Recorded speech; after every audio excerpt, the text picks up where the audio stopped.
You can talk about that before they get to that stage. And I think it makes you feel better about making the decision if you're able to do that. If you're able to say, okay, listen, you know, my thinking is that if you become incontinent, it's time for you to go to the care home. How do you feel about that? Most parents would say, by all means, you know, I don't expect you to change my diapers, that sort of thing. So if you can do that in advance, it might make you feel better.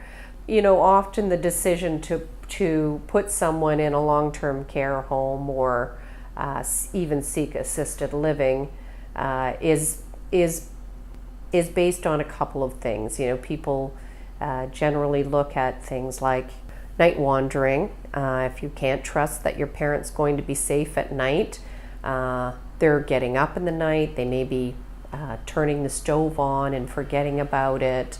You're worried they're going to burn the house down, you're worried they're going to fall. You know, that's often the impetus for putting someone in a long-term care home.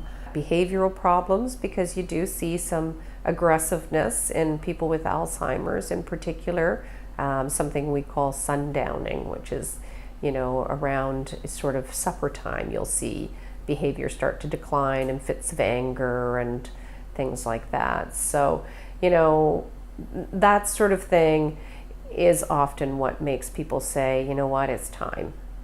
And the other thing is, you know, a weight loss, a significant weight loss, you know, because people with dementia, they sometimes forget to eat, or they simply have trouble recognizing food as food.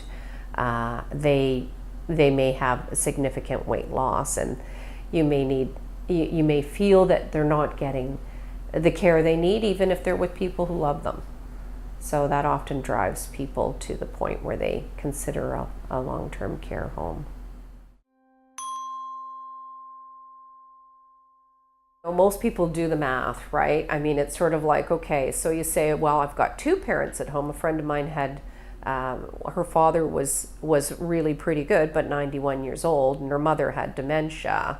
So she looked at it, at the cost of putting them in a retirement home where they would have some services, which is very expensive. I mean, it can be anywhere from, you know, $2,000 to $6,000 a month, but generally somewhere around $4,000 or $5,000 a month. That's a lot of money. She was able to hire a live-in caregiver. They could stay in their home, and they got good care. So you kind of do the math, and you try and figure out what's right for that person.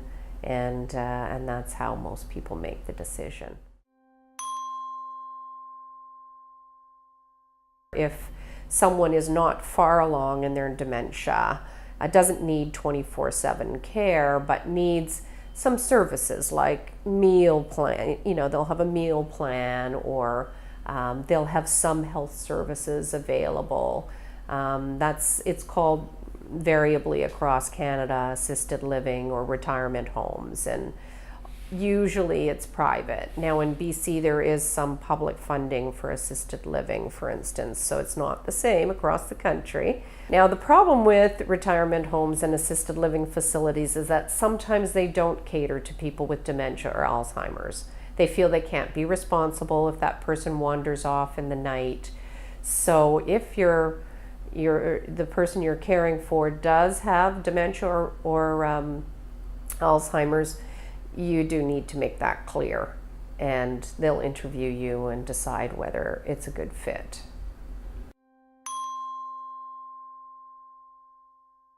The thing about long-term care homes is there are often waiting lists for them, particularly the most popular ones.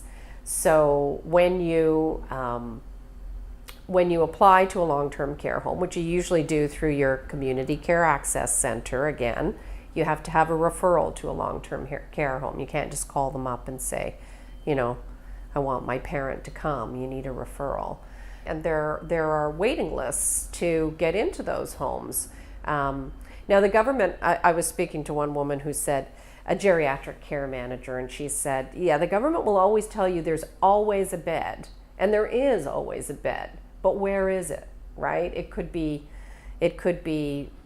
miles away from where you live, many, many miles away from where you live. It could be a home that you don't want to put your parent in. I mean, you need to check out homes in advance and see what they're like.